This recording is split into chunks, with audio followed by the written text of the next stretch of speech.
नमस्कार दोस्तों। आज हम क्लास 12 का एक नया लेक्चर लेके आए हैं। लास्ट क्लास में हमने क्लास 12 के लास्ट क्लास में हमने डिस्कस किया था अबाउट इलेक्ट्रिक चार्ज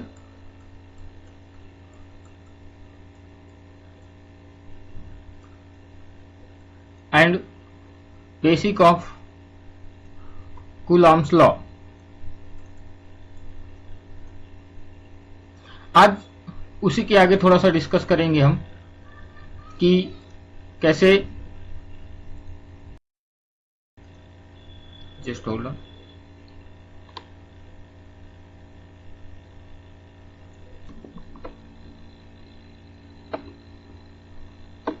एक सेकंड।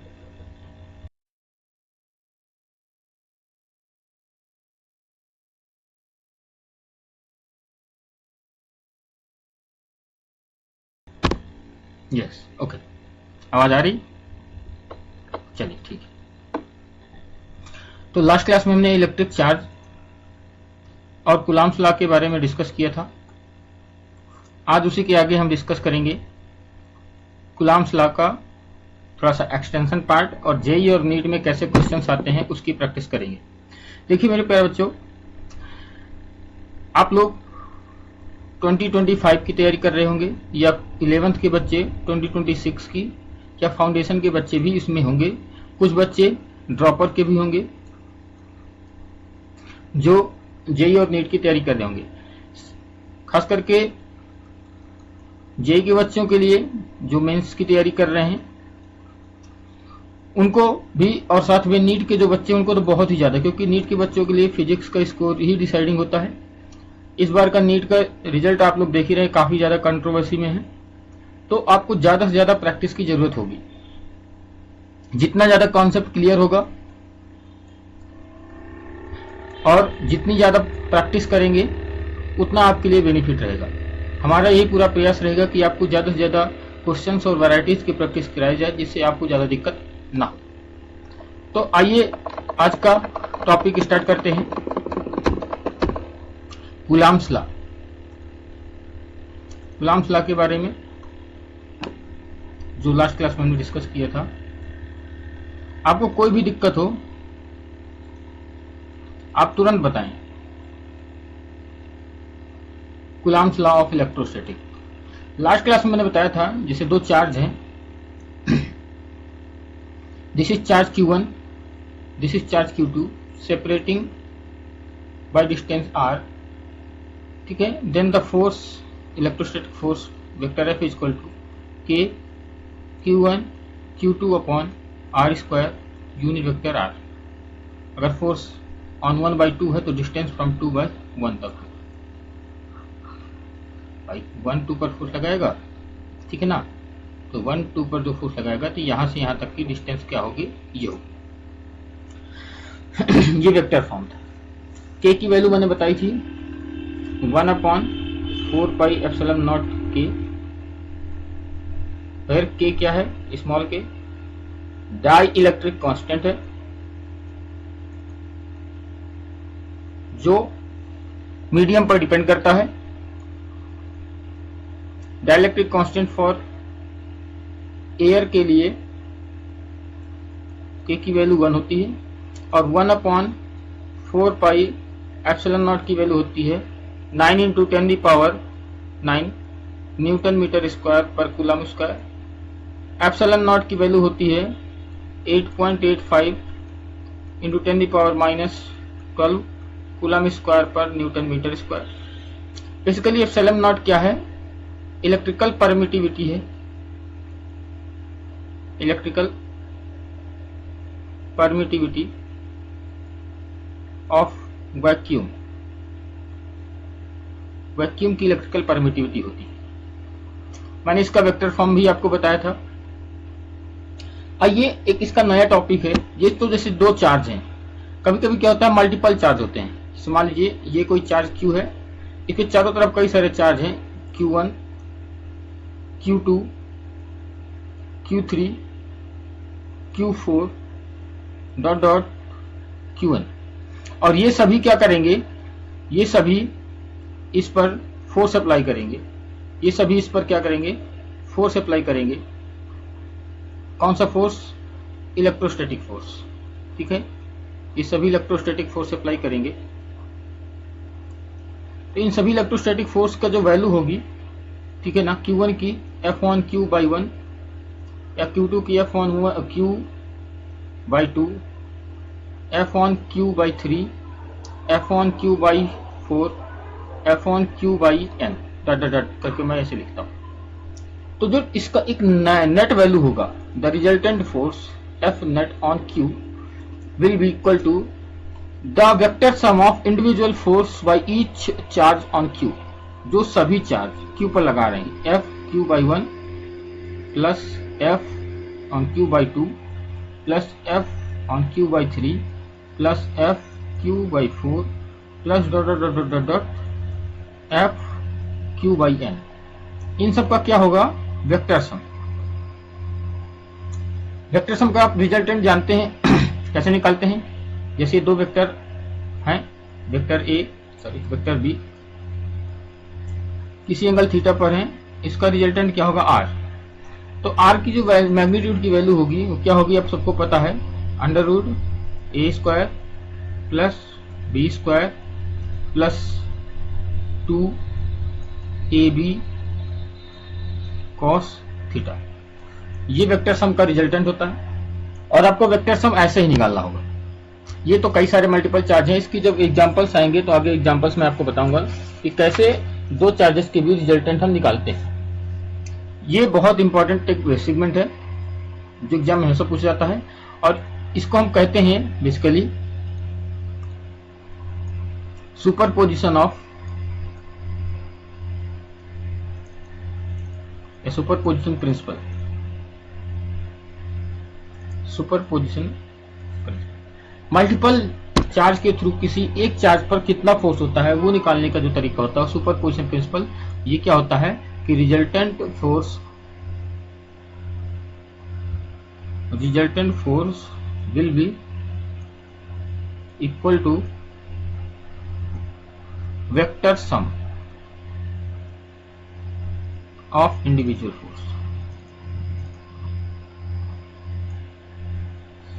सभी का वेक्टर सम होता है किसी एक इंडिविजुअल चार्ज पर, वो क्या कहलाता है, आपका सुपरपोजिशन प्रिंसिपल कहलाता है। जैसे मैं आपको क्वेश्चंस कुछ बताऊं इसके, बहुत सिंपल। जैसे क्वेश्चन है आपके सामने, जरा देखिएगा।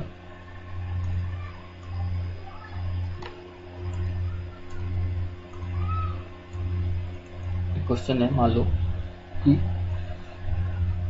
एक इक्विलैटरल ट्रायंगल है, एक इक्विलैटरल ट्रायंगल है, इसके वर्टिसेस पर 3 चार्ज हैं, Q1, Q2, Q3। जो Q1 की वैल्यू है वो +2Q है, जो Q2 की वैल्यू है वो +3Q है, और जो Q3 की वैल्यू है वो -Q है, ठीक है। तो अब आपको ये बताना है कि किसी एक चार्ज पर ले लो, मान लो मैंने कहा Q2 पर, व्हाट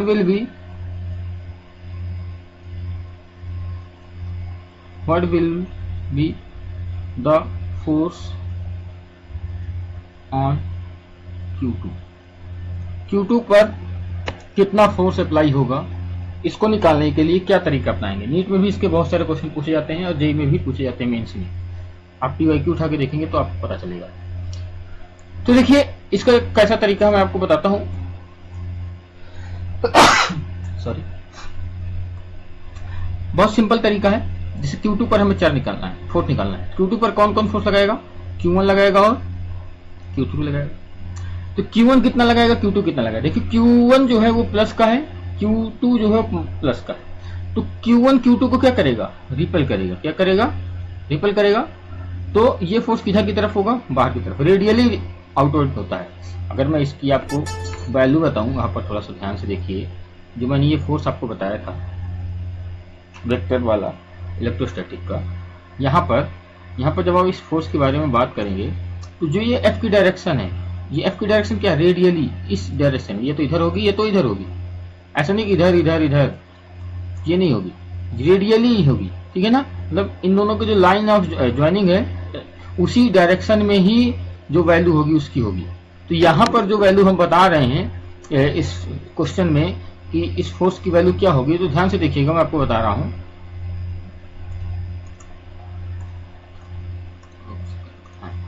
तो Q1 प्लस है, Q2 प्लस है, तो इसकी जो वैल्यू होगी वो इस डायरेक्शन में होगी, रेडियली आउटवर्ड। आउटवर्ड क्यों, क्योंकि रिपेल करेगा।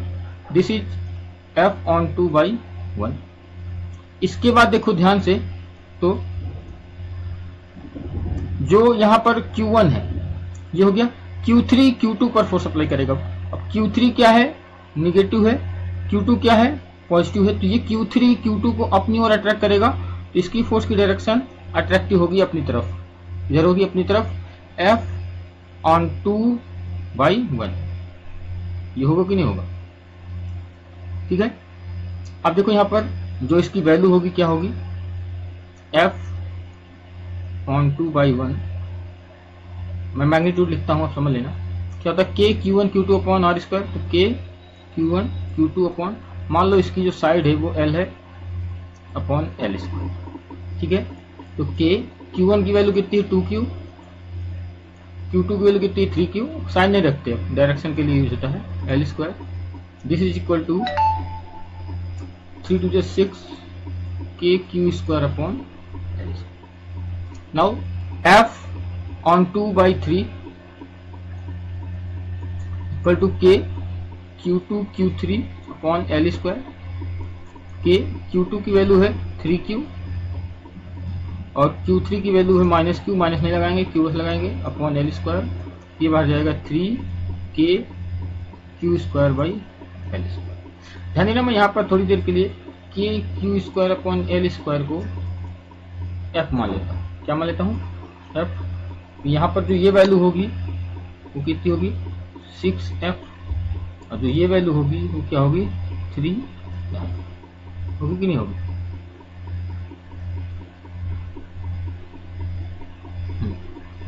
तो यहाँ देखो जो Q2 था, Q2 पर कौन कौन सी फोर्स थी, एक फोर्स था F21 इधर, एक फोर्स था ये F ऑन 2/3। F21 की वैल्यू कितनी आई, देखो 3F। F23 की वैल्यू कितनी आई, ये देखो 6F। इन दोनों के बीच एंगल कितना होगा, ध्यान से देखो, तो ये इक्विलैटरल ट्रायंगल है, 60 डिग्री होगा, तो ये कितना होगा 120 डिग्री, ये 120 डिग्री होगा। तो इसका जो रिजल्ट आएगा बेटा वो किधर आएगा, ध्यान से देखो अगर आप, तो इसका जो रिजल्ट आएगा वो इस डायरेक्शन में आएगा, दिस इज नेट एफ, है कि नहीं। अब जब नेट एफ इधर आएगा तो देख लो ध्यान से, दो वेक्टर हैं, एक 3F एक 6F, तो ये नेट दोनों का क्या होगा, F net equal to square root वही a square plus b square plus 2ab cos थीटा। तो 3F का स्क्वायर प्लस 6F का स्क्वायर, ओके,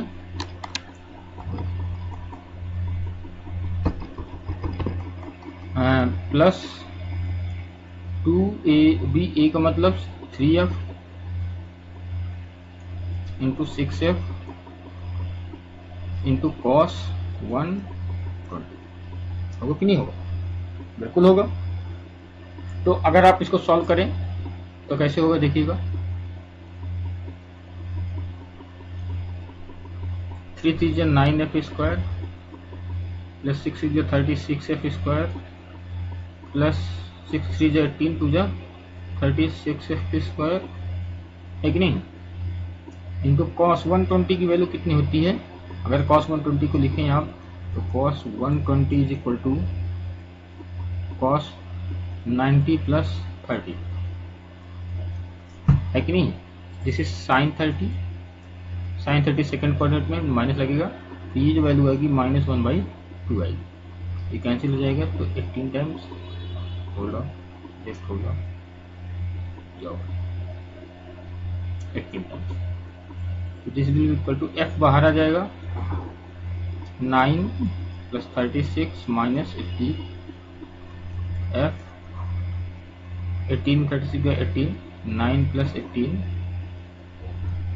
तो this equal to F square root कितना आएगा 27, यानी कि एफ इसको लिख सकते हैं 3 × 9, 9 से 3 बाहर जाएगा तो 3f स्क्वायर रूट 3, एफ की वैल्यू रख दो तो 3√3 के Q square upon L square, ये आपको क्या जाएगा रिजल्ट आ जाएगा।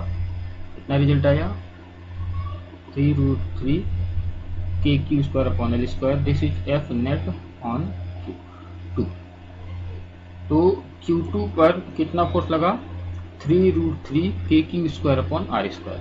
इसको ध्यान से आप देखिएगा, इससे आप क्वेश्चंस को कर पाए। ये देखिए क्वेश्चन था, इसका सलूशन है। चलिए आगे बताते हैं, इसी में एक अगला क्वेश्चन और ले लेते हैं।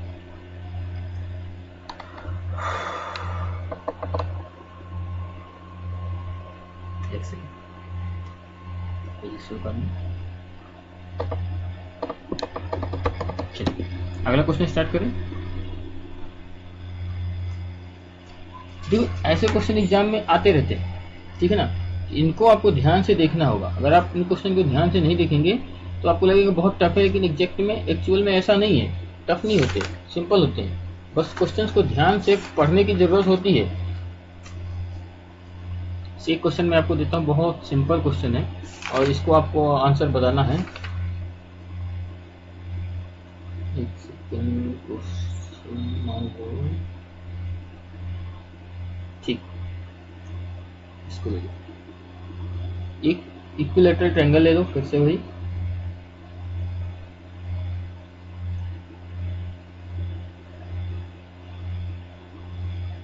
जी इक्विलैटरल ट्रायंगल है, 3 वर्टिसेस पर चार्ज हैं Q1, Q2 एंड Q3। कौन सा ट्रायंगल है इक्विलैटरल ट्रायंगल।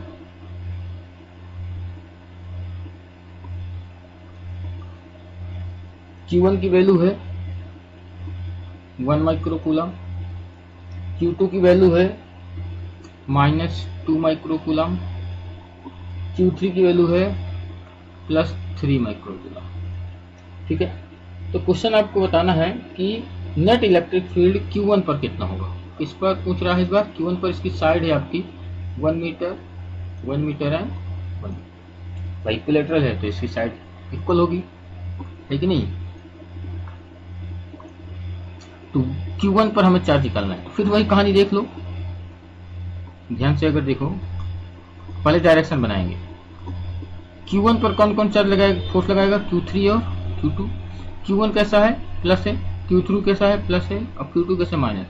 तो Q3 इसको रिपेल करेगा, मतलब बाहर की तरफ फोर्स लगाएगा। Q2 माइनस का तो अट्रैक्ट करेगा, मतलब अंदर की तरफ फोर्स लगाएगा। This is F/1/3 and this is F/1/2, right. तो यहाँ पर मैं लिख देता हूँ F/1/2 कितना आएगा इसकी वैल्यू, तो K Q1 Q2 upon R square. ठीक है, तो K Q1 कितना है 1 माइक्रोकूलम और Q2 कितना है -2 माइक्रोकूलम। माइक्रो हटा देता हूँ थोड़ी देर के लिए, नहीं लिखना तो लिख लो। -6 कितना हो जाएगा 10⁻12 अपॉन R की वैल्यू 1, तो this is equal to 3 R की वैल्यू 1 का स्क्वायर। 2 1 जा 3, 2K इंटू 10⁻12, K इंटू 10⁻12 को मैं एक नया कांस्टेंट F मान लेता हूँ, तो दिस इज 2।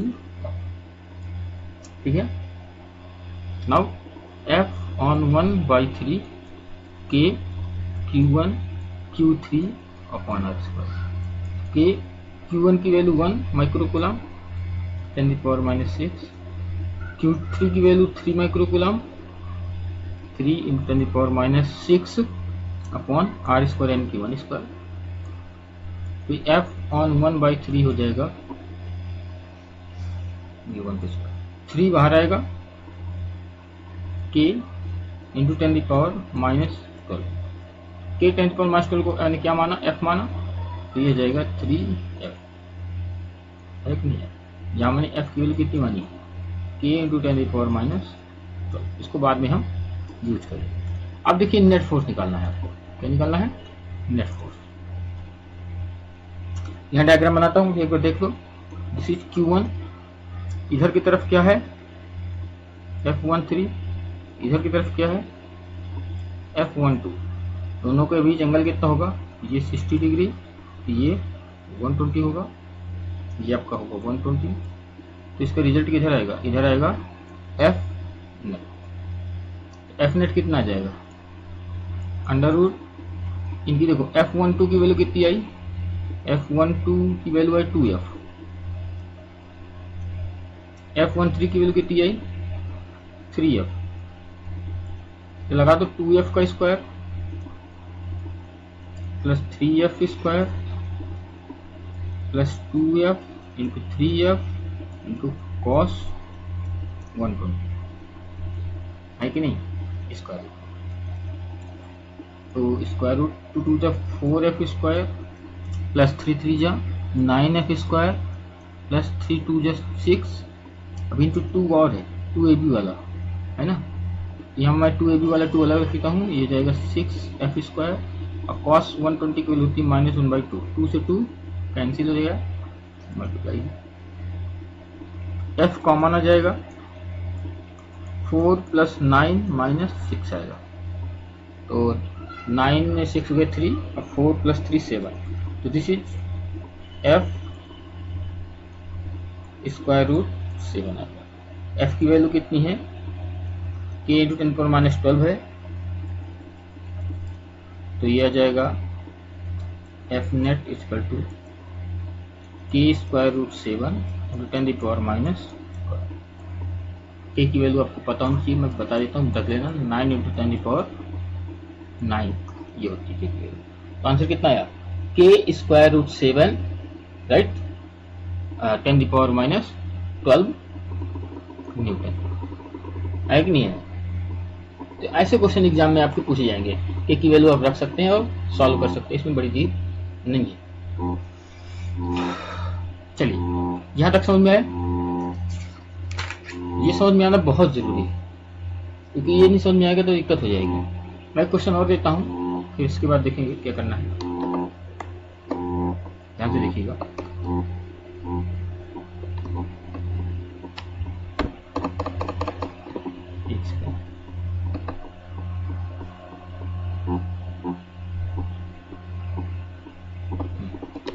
एक क्वेश्चन मान लो, यहाँ पर कोई चार्ज है Q, जिस पर चार्ज है मान लो 3 माइक्रोकूलम राइट, एंड इसका मास है 3 ग्राम। एक चार्ज है जिसका मास भी है 3 ग्राम, ठीक है। ये नीचे की तरफ क्या होगी, बैलेंस होगी। तो मैं ऊपर की तरफ कितनी इलेक्ट्रिक फील्ड अप्लाई करूं जिससे ये जो ड्रॉप है ये क्या हो जाए, स्टेबल का क्या रहे, सिंपल सी बात है। इसका आंसर कैसे निकालेंगे, तो इसका देखो नीचे की तरफ क्या लगेगा वेट mg, और ऊपर की तरफ फोर्स क्या लगेगा Q into E, electric field. Electric field का कॉन्सेप्ट है, चलो इसको मैं आगे बता दूंगा। न्यूमेरिकल आ गया तो इसका आंसर देख लो। दोनों फोर्स क्या होंगे, बैलेंस होंगे न्यूटन्स लॉ के according. First law Q is equal to mg, तो E की वैल्यू निकालना है, E की वैल्यू हो जाएगी mg अपॉन Q, m की वैल्यू 3 इंटू 10⁻3, Q और G की वैल्यू 10, Q की वैल्यू 3 इंटू 10⁻6, ठीक है ना। 3 से 3 कैंसिल, 10⁻6 ऊपर गया, 6 में 3 गए 3 प्लस 1 10⁻4 न्यूटन पर कूलम इसका आंसर आएगा। ये ज़्यादा टफ नहीं है, सिंपल है, लग रहा था। तो देखो यहाँ पर आपका कूलम्स लॉ में ज्यादातर क्वेश्चन किससे पूछे जाते हैं, सुपरपोजिशन प्रिंसिपल से, सुपरपोजिशन प्रिंसिपल से पूछे जाते हैं। अब आपको डीसी पांडे की बुक उठानी है, और डीसी पांडे की बुक में जितने सुपरपोजिशन से रिलेटेड क्वेश्चन है वो आपको क्या कर लेना है। अगले लेक्चर में मैं इलेक्ट्रिक फील्ड के बारे में क्वेश्चन डिस्कस करूंगा, समझ में कि नहीं आया, जिससे फिर हम आगे जाएंगे गॉस लॉ और electric field in various varieties of segments, जैसे रिंग का होगा, जैसे स्फीयर का होगा, जैसे इन्फिनाइट चार्ज वायर का होगा, तो इन सब के बारे में हम क्या करेंगे, डिस्कस करेंगे। समझ में आया? तो आज अभी कूलाम्स ला के आपको प्रैक्टिस सेट लगाने में होमवर्क लेता हूँ। अगर आपको कोई भी दिक्कत होती है तो आप जरूर बताइए कमेंट सेक्शन में, ठीक है। धीरे धीरे मैं एक टेलीग्राम का लिंक बनाऊंगा जिसको आपको ज्वाइन करना होगा क्वेश्चंस को भेजने और सेंड करने के लिए। अभी आप ऐसे ही थोड़ा सा देखिए, कुछ दिन का टाइम दीजिए, 2-3 दिन का मैं आपको सारा सेटअप बना दूंगा। आप डेली कंसिस्टेंट पढ़ाई जरूर करिए, डीसी पांडे की बुक खरीद लीजिए, मेरी गारंटी है फिजिक्स में आपको कहीं कोई दिक्कत नहीं होगी। धीरे धीरे इस चैनल पे class 9, 10th, 11th, 12th, JEE, NEET सभी के जो सब्जेक्ट, खास करके फिजिक्स तो मेन है, और धीरे धीरे मैथ के भी लेक्चर्स लाने का प्रयास करेंगे। तो आप फिजिक्स पर अभी फोकस करिए, इन सबको डिस्कस करिए, क्वेश्चंस को लगाइए और अपने ज़्यादा से ज़्यादा दोस्तों को शेयर करिए जिससे सबको फायदा हो और धीरे धीरे हम सब पर ये नॉलेज पहुंचा सकें। ठीक है, आज के लिए इतना बहुत है। बहुत बहुत धन्यवाद।